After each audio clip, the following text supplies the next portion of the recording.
Carissimi, ben trovati! In questo video parliamo degli ebrei, anche conosciuti come israeliti.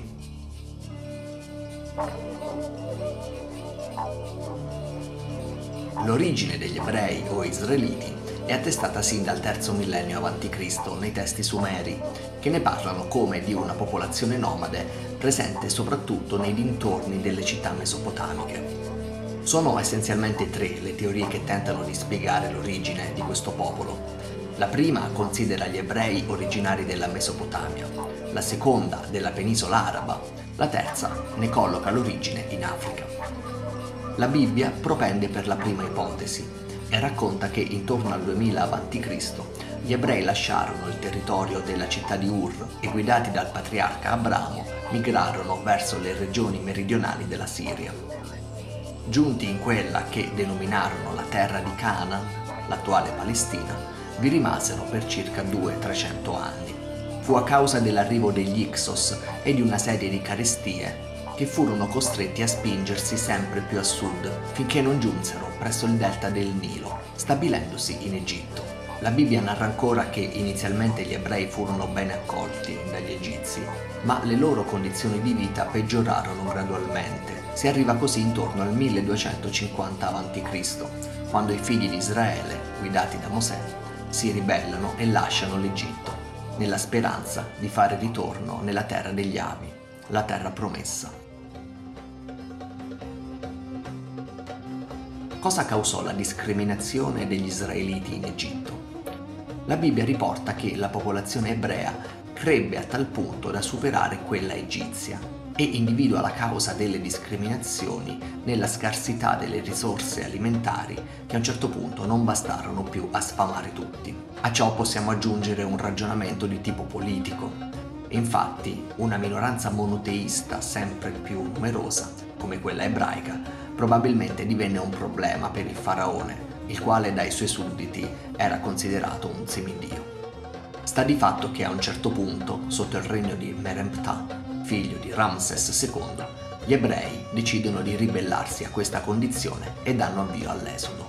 La Bibbia racconta che Mosè separò le acque del Mar Rosso e guidò i suoi nel deserto in un viaggio durato più di 40 anni, durante il quale, sul monte Sinai, ricevette le tavole della legge direttamente da Dio. Ancora oggi la Pesach, la Pasqua ebraica, celebra quell'avvenimento.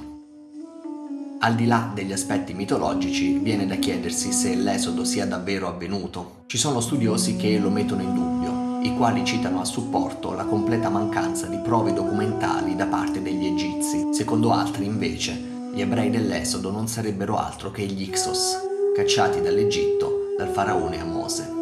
D'altra parte, però, il papiro di Ipuer confermerebbe l'avvento di catastrofi naturali assimilabili alle cosiddette piaghe d'Egitto.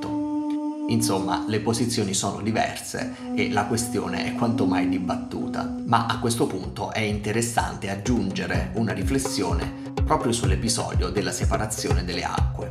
Alcuni studi universitari, infatti, hanno dimostrato che sarebbe fisicamente possibile separare le acque, non quelle del Mar Rosso, ovviamente, ma quelle di alcune paludi e di alcuni laghi presenti proprio nella zona del delta del Nilo.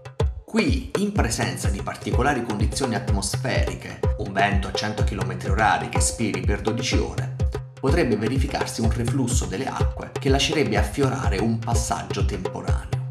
L'ipotesi sembra alquanto speculativa, tuttavia il collegamento dell'episodio con fenomeni simili a quello delle maree potrebbe spiegare in parte l'ispirazione del passo biblico.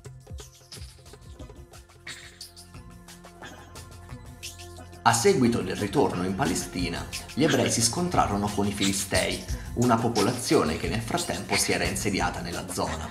I primi scontri non ebbero gran sorte, anche a causa delle divisioni interne. Infatti gli ebrei erano divisi in 12 tribù, ognuna delle quali era guidata da un capo, anche detto giudice. Fu il re Saul, il primo, intorno al 1000 a.C., a unificare il regno di Israele, al quale succedettero successivamente i figli David, colui che sconfisse definitivamente i Filistei e spostò la capitale a Gerusalemme, e il figlio di costui, Salomone.